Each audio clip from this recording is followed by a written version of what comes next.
Zoya news plus registered के पिसरोर से नुमाइंदे डॉक्टर मुनव्वर की रिपोर्ट के मुताबिक पाकिस्तान पेंशनर्स वेलफेयर एसोसिएशन तहसील पिसरोर के ज़ेर एहतमाम माहाना इजलास तहसील सदर चौधरी रशीद अहमद की ज़ेर सदारत मकामी होटल में मुनाकिद हुआ।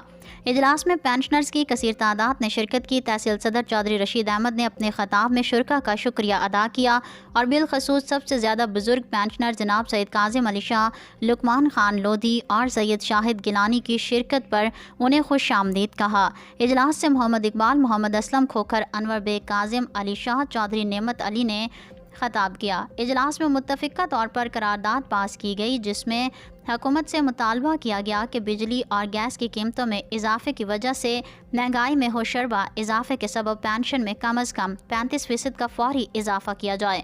मेडिकल अलाउंस में भी महंगाई के तनासब से इजाफा किया जाए। ग्रुप इंश्योरेंस की रकम बमा प्रॉफिट जल्द अदा की जाए। पंजाब हुकूमत लीव इनकैशमेंट और पेंशन रूल्स के मसाइल को फौरी तौर पर हल करे ताकि सरकारी मुलाजमीन और पेंशनर्स में पाई जाने वाली बेचैनी ख़त्म हो सके। तमाम शुरका ने हुकूमत पंजाब से मुतालबा किया है कि Punjab government servants housing scheme Sialkot का स्टे ख़त्म करवाने के लिए चीफ सेक्रेटरी ठेकेदार से टेबल टॉक करके मामला हल करवाएं और रिटायर्ड मुलाजमीन को उनके शहर में प्लाट्स की अलाटमेंट की जाए ताकि रिटायर्ड मुलाजमीन अपनी बाकी मांदा ज़िंदगी अपनी रिहाइश और अपने शहर में गुजार सकें।